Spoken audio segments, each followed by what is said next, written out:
Hello అండి, welcome to Renuka's culinary. ఈరోజు మన రెసిపీ వచ్చేసి చాలా తక్కువ టైంలో ప్రిపేర్ చేసుకునే పెరుగు మసాలా కర్రీ.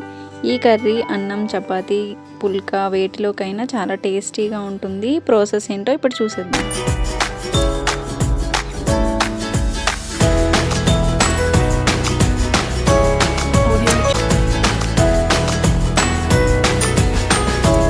కర్రీని తయారు చేసుకోవడానికి ముందుగా 1 కప్ వరకు ఫ్రెష్గా ఉన్న పెరుగుని తీసుకోవాలి. పెరుగు ఫ్రెష్గా ఉంటే కర్రీ చాలా బాగుంటుంది. పెరుగు పుల్లగా లేకుండా చూసుకోవాలి. స్పూన్తో కానీ విస్కర్తో కానీ బాగా కలుపుకోవాలి. చూడండి, వీడియోలో చూపిస్తున్నట్టుగా ఇలా కలుపుకొని పక్కన పెట్టుకోవాలి. ఇప్పుడు స్టవ్ పై ప్యాన్ పెట్టుకొని అందులో 3 టేబుల్ స్పూన్ వరకు ఆయిల్ వేసుకోవాలి. ఆయిల్ కొంచెం వేడయిన తర్వాత ముందుగా కట్ చేసి పెట్టుకున్న 2 పెద్ద సైజు ఆనియన్ ముక్కల్ని వేసుకోవాలి.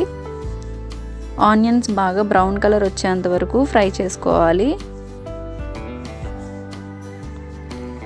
మూత పెట్టుకొని బాగా ఫ్రై చేసుకోవాలి. ఒక 5 మినిట్స్ తర్వాత మూత తీసి చూస్తే ఆనియన్స్ బాగా ఫ్రై అయిపోయాయి.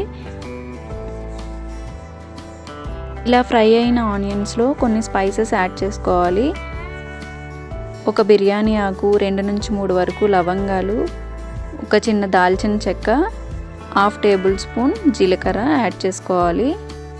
ఇందులోనే ఒక 1/2 టేబుల్ స్పూన్ అల్లం వెల్లుల్లి పేస్ట్ కూడా యాడ్ చేసుకొని అల్లం వెల్లుల్లి పేస్ట్ పచ్చివాసన పోయేంత వరకు ఫ్రై చేసుకోవాలి. ఇలా ఫ్రై అయిన తర్వాత ఇందులోనే ఒక రెమ్మ కరివేపాకు, 2 టేబుల్ స్పూన్ కారం, 1/2 table spoon garam masala, 1/2 table spoon ధనియాల పౌడర్ యాడ్ చేసుకోవాలి.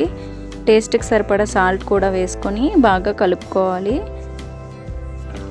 ఇవి కొంచెం ఫ్రై అయిన తర్వాత ఇందులోనే ముందుగా కట్ చేసి పెట్టుకున్న ఒక పచ్చిమిర్చి ముక్కల్ని వేసుకోవాలి. వేసుకొని బాగా ఫ్రై చేసుకోవాలి. ఇవన్నీ కొంచెం ఫ్రై అయిన తర్వాత 1 టేబుల్ స్పూన్ శనగపిండి వేసుకొని బాగా కలుపుకోవాలి. శనగపిండి వేసుకోవడం వల్ల మనకి గ్రేవీ చాలా టేస్టీగా ఉంటుంది. ఇవి కొంచెం ఫ్రై అయిన తర్వాత ముందుగా కలిపి పెట్టుకున్న పెరుగుని వేసుకోవాలి.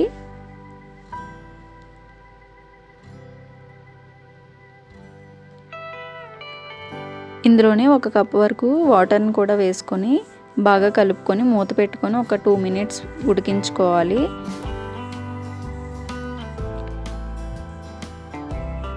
చూడండి, 2 మినిట్స్ తర్వాత కర్రీ అనేది ఉడుకుతున్నప్పుడు ఒకసారి మళ్ళీ కలుపుకొని మూత పెట్టుకొని ఒక 5 మినిట్స్ ఉడికించుకుంటే కర్రీ రెడీ అయిపోతుంది. చూడండి, 5 మినిట్స్ తర్వాత ఇలా ఆయిల్ అంతా పైకి వచ్చింది కదా.